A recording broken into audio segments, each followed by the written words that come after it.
It's Sunday morning. Early once நாங்கள் கோவிலுக்கு போவோம். ஸோ இன்றைக்கி கோவிலுக்கு வந்திருக்கோம் கைஸ்.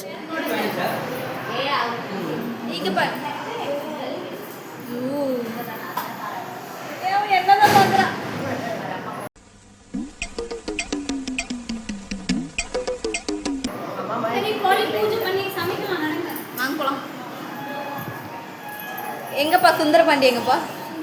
இவங்க தான் சுந்தரபாண்டியோட ஒய்ஃப். ஐயோ சாமி வேற டேய் கூட்டு போங்கடா.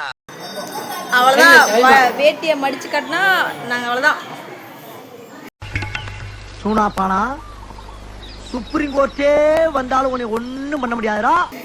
நாங்கள் இயர்லி ஒன்ஸ் தான் இந்த டெம்பிளுக்கே வருவோம். ஃபேமிலியாக வந்துட்டு குக் பண்ணி அங்கேயே சாப்பிட்டுட்டு கிளம்பி வந்துடுவோம். அந்த மாதிரி தான் இந்த வாட்டி வந்திருக்கோம். ஆனால் இதில் பெரிய ட்விஸ்ட்டு, நம்ம விறகுல அடுப்பில் செய்யணும், அதில் குக் பண்ணணும். அதுதான் பெரிய மேட்டரே இங்கே. விறகுல செஞ்சுட்டு இருக்கோம். பாருங்க எங்கள் தாத்தா. எங்கள் தம்பி எனக்கே தெரியாமல் அவனை வீடியோ எடுத்து வச்சுட்டு இருந்திருக்கான். கொஞ்சம் கொடுக்குற ரியாக்ஷன் காமெடியாக தான் இருக்கும், அட்ஜஸ்ட் பண்ணிக்கோங்க கைஸ்.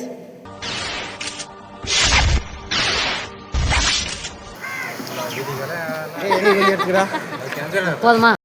மாப்பிள இன்னொரு வாட்டி வணக்கவீங்க. இதில் அடுப்பில் சமைக்கிறதே ரொம்ப கஷ்டம். இதில் தக்காளி கொட்டுறேன், அது கொட்டுறான்னு என்னை ரொம்ப இரிட்டேட் பண்ணிட்டு இருந்தான் எங்கள் தம்பி. இதோட நெக்ஸ்ட் வீடியோ பார்ட் 2ல மறக்காம சர்ப்ரைஸ் பண்ணுங்க.